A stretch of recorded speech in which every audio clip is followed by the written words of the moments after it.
आइए एक ऐसी यात्रा पर चले जो आत्मा को शांति और मन को प्रेम से भर दे। ये यात्रा है वृंदावन और उसके आसपास के दिव्य धामों की, जहां कण कण में राधा कृष्ण का इटर्नल प्रेम रचा बसा है। ये केवल स्थान नहीं, एक जीवंत अनुभूति है। वृंदावन इस नगरी का हृदय स्थल है बांके बिहारी मंदिर। यहाँ हर सुबह एक नई आस्था और श्रद्धा का संचार होता है। हजारों वर्षों से भक्त खिंचे चले आते हैं इस दिव्य छवि के दर्शन के लिए। वृंदावन की सकरी गलियों में घूमना भी एक अद्भुत अनुभव है, जहां हर मोड़ पर इतिहास और भक्ति की कहानियां जीवंत है। यमुना नदी, कालिंदी, जो कभी कृष्ण की लीलाओं की साक्षी रही, आज भी वृंदावन की जीवनदायिनी है। इसके पवित्र जल में डुबकी लगाना, शाम की आरती में शामिल होना या नाव में बैठकर किनारों की सुंदरता को निहारना मन को शांति प्रदान करता है। और फिर है मानसी गंगा, गोवर्धन पर्वत के पास स्थित ये पवित्र कुंड, जिसका अपना ऐतिहासिक और आध्यात्मिक महत्व है। गोवर्धन पर्वत गिरिराज महाराज कृष्ण की बाल लीलाओं का ये मौन साक्षी आज भी भक्तों की अटूट श्रद्धा का केंद्र है। इसकी परिक्रमा करना एक गहरी तपस्या मानी जाती है, जो भक्तों को कृष्ण के करीब ले जाती है। और यहाँ है रमन रेती, वो शांत स्थान जहाँ कृष्ण अपने सखाओं के साथ खेला करते थे। यहाँ की रेत में आज भी उनकी मधुर किलकारियां गूंजती हैं।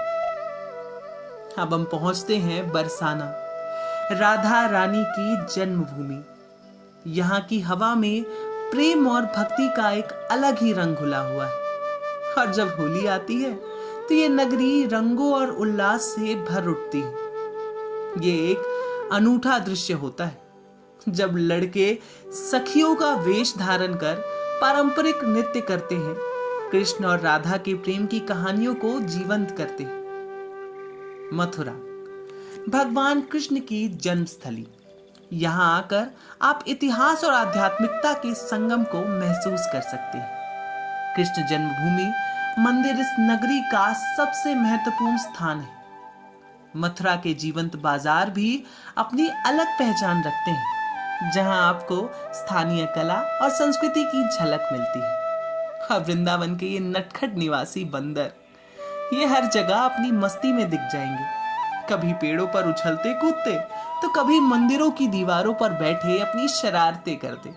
ये वृंदावन के जीवन का एक अभिन्न अंग है, जो आपके फोन चश्मे पर ज्यादा ध्यान देते हैं, क्योंकि इन्हें पीने के लिए फ्रूटी जो चाहिए होती है। और ये नटखट बंदर पवित्र नगरी में एक चंचल और जीवंत स्पर्श जोड़ते हैं। वृंदावन के मंदिर केवल पत्थर और ईंटों से बने ढांचे नहीं, बल्कि प्रेम और समर्पण के जीवंत प्रतीक है। फूलों की सुगंध, धूप की महक और घंटियों की ध्वनि एक दिव्य वातावरण बनाती है। जैसे जैसे दिन ढलता है और सूरज यमुना के क्षितिज पर विलीन होता है, वृंदावन एक अलग ही शांति में डूब जाता है। बांसुरी की मधुर ध्वनि हवा में घुल जाती है, मानो कृष्ण स्वयं अपनी प्रिय राधा को पुकार रहे हो। वृंदावन एक ऐसी यात्रा जो हृदय में हमेशा के लिए बस जाती है।